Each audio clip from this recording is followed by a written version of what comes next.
Hey my lovelies, how's it going? Now you may look at the title right there, my friends, with some skeptical eyebrow movement, but I assure you this is indeed the real deal. Yes, through the mystical powers that I won't disclose to this day, I have been given a super early viewing of none other than Avengers Endgame. And I am so jacked up right now that I must project my opinion of this spectacle of a movie on this very day. Now most movie reviewers tend to keep their reviews very spoiler free, and I feel compelled to keep this honour among moviegoers. As such, I will only be revealing what has been shown to us through the trailers, which, when looked at through the right perspective, reveals more than one may think. But fear not, for I have the utmost faith that our minds are as sync as if we were one. We must begin at once! So Avengers Endgame continues on from the emotional gut punch of seeing almost half of our heroes be wiped from existence. Except, as it turns out, that was not actually the case all along. You see, my friends, when Thanos used the Infinity Gauntlet, he didn't wipe out half the universe. Instead, he simply turned them invisible. Why, you may ask? Well, when playing all the end credit scenes back to back while in reverse, while being dubbed in Ukrainian,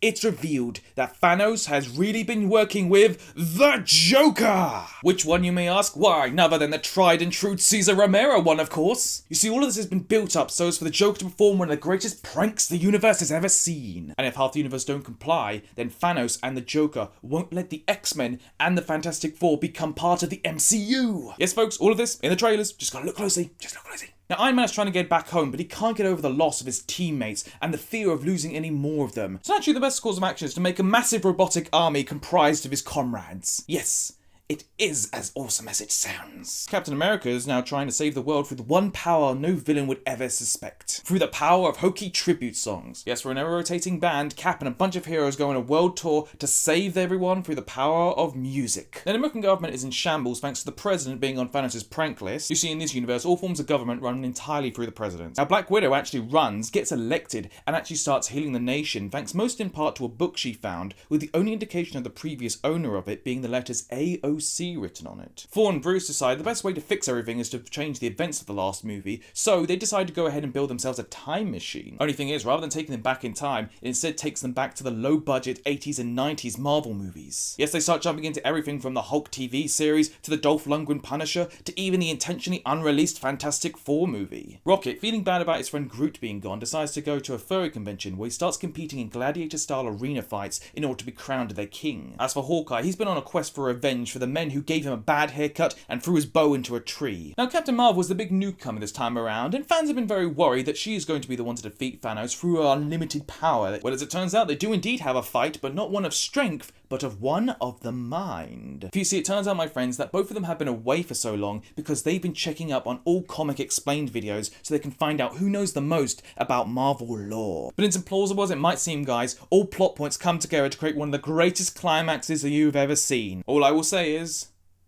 Goku. So what do I give this film? Well, I don't hand these out often, but I'm going to go ahead and give this a 10 out of 10, along with an A++, 110%, as well as 3 thumbs up.